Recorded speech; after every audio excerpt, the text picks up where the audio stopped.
కనబడాలి నాకు.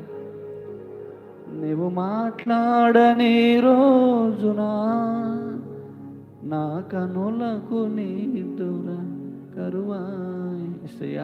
నువ్వు మాట్లాడని రోజు నాకు నిద్ర రాదయ్యా. ప్రార్థన చేసుకో సహోదరి సహోదరుడా. ఆయన మాట్లాడితే నీకు నిద్ర రావాలి. ఎవరో మాట్లాడితే కాదు. యేసయ్యా నీవు మాట్లాడితే నాకు నిద్ర అయ్యా. నీవు పెదవిప్పిన రోజున నీ సన్నిధి పచ్చిక బయలాయనే.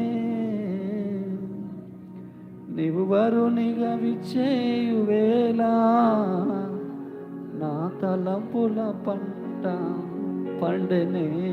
ఆయన వరుణుగా వధువు సంఘంగా నీవు ఉన్న నిన్ను తీసుకుపోవడానికి వచ్చినప్పుడు నీ పంట పండే రోజు ఆ రోజు. యుగ యుగాలు ఆయనతో ఉండే రోజు.